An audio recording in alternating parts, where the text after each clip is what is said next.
Hello, everybody. My name is Dylan Pines, and welcome to another Musician on a Mission video. I've got another tip for you. Today, we're going to be talking about sidechaining, and specifically, we're going to be talking about my favorite tip when it comes to sidechain speed. It's an incredible organization trip. It's really going to help you out because it's going to allow you to do sidechaining crazy fast. So you're not actually going to have to stop and do any sort of routing or signal flow at all.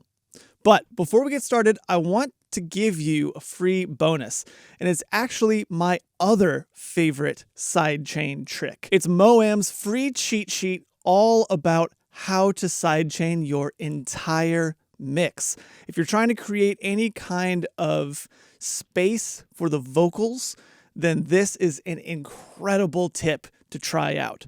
So all you have to do is click the link on screen or down in the description below, and you'll get sent an email with your free copy. So before we get into the actual tip, I want to talk about the problem that we're going to be solving. I want to go over here to my DAW. You're going to see, I don't actually have a mix really set up for this, but I've got all of my routing set up. I've got all of my instrument buses. I've got my mix bus, some sends, all this stuff already set up.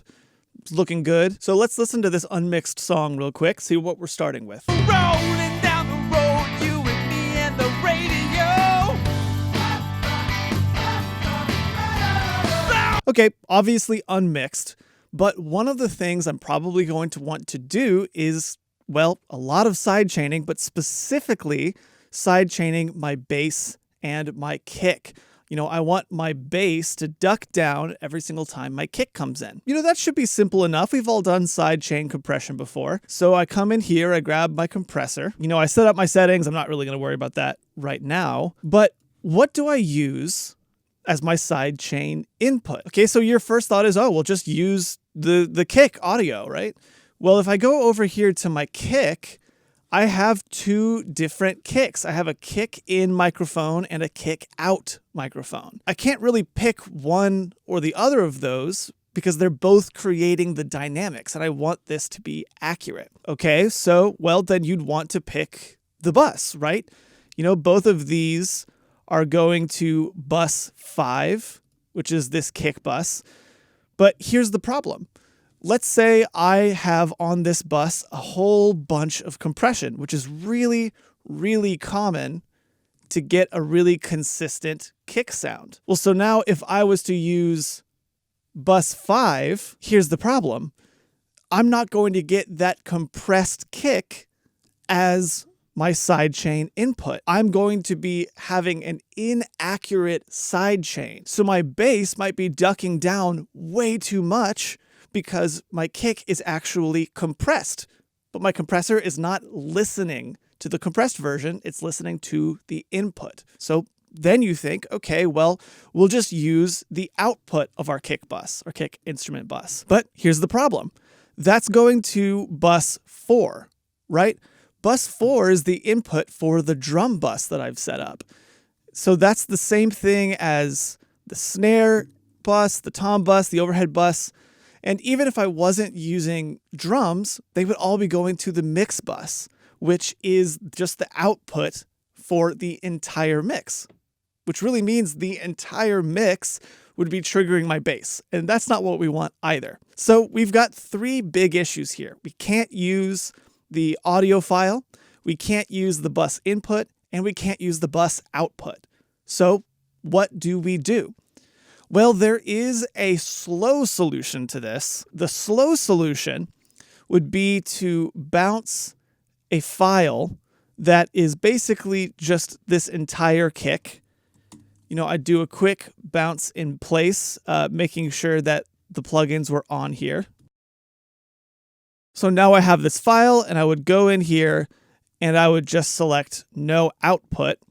And then I would use this audio file for my sidechain compression input, right?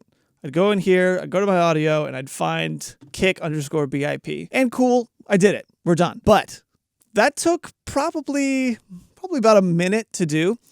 And I love sidechaining. I want to sidechain a lot of instruments in my mix. I want to be able to do it really quickly and not have to stop and think and get a whole new file that's not going to be used for anything else.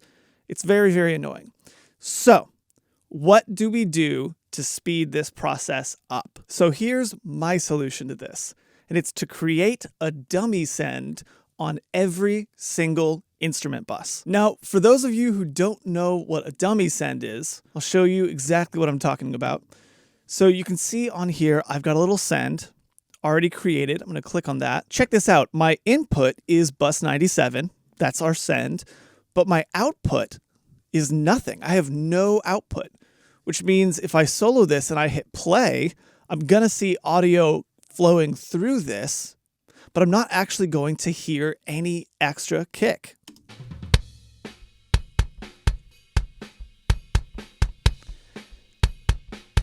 You can see I'm going to turn down the volume, and this isn't going to change at all.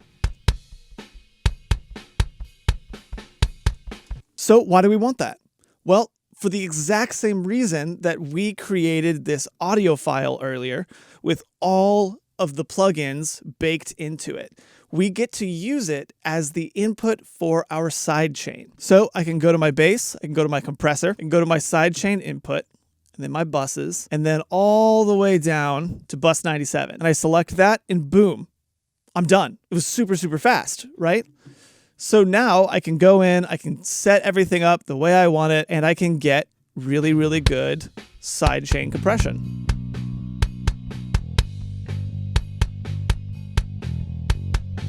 So I know what you're thinking. You're saying, Dylan, I don't understand how making a send is any different than just making a dummy track, something with no output.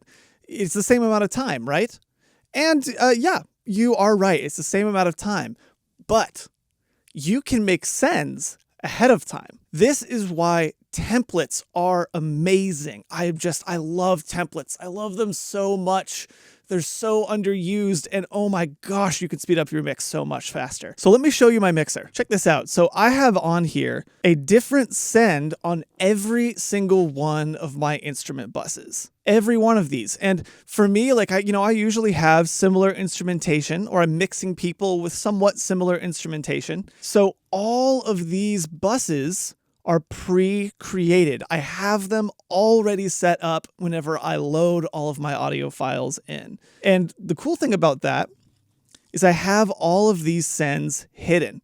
So if I hit H in Logic, that's how you show your hidden tracks. I go back to my mixer and I open my sends. You can see at the very edge, I've got a little folder. And this folder is labeled Sidechains, SCs. And here is all of my sidechains. Every single one of them. And what's amazing about this is not only is this extremely well organized, it's hidden, I never have to look at it, it's not going to cause any extra disorganization in my DAW, but because all of these are already created, I have the freedom to sidechain in an instant. If I want to start experimenting with sidechain compression, all I have to do is just say, great, what do I want to sidechain? My vocals. What do I want to sidechain them to? My guitars. All I have to do is put a compressor on my guitars, go grab my vocal sidechain bus, and we're done. For me, this is one of my favorite things that I've built into my mix template because it gives me the freedom to experiment. Usually I'm trying to mix so fast that if a particular technique I think will take too long to set up, I just don't even consider it.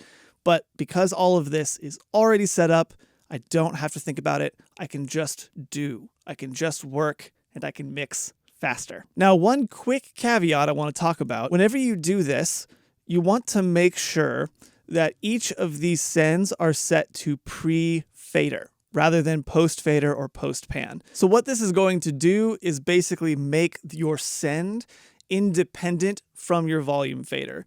So you might be doing a whole bunch of volume changes to get your kick, for example, to fit into your entire mix, but you don't want more or less volume going to your compressor, because that side chain doesn't need to be shifting.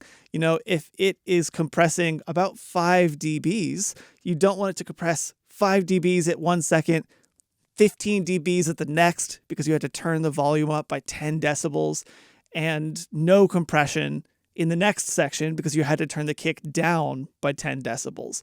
You want it to stay consistent. So just set them to pre-fader. It will send out the input to your sidechain before it ever gets to the fader, and it's going to save you a lot of problems. So that about wraps it up for this quick trick. Now, don't forget, you can still get my other favorite sidechain trick sent directly to your email for free. If you want to learn how to create incredible space for your vocal by sidechaining it to your mix, then just click the link on screen or down in the description below and you'll get your free access. And if you're new here, don't forget to subscribe. We make tips and tricks just like this one every single week. We'd love to help you grow in any way we can. And I'm going to say that's about it. This has been Dylan Pines with Musician on a Mission. And remember, create regardless.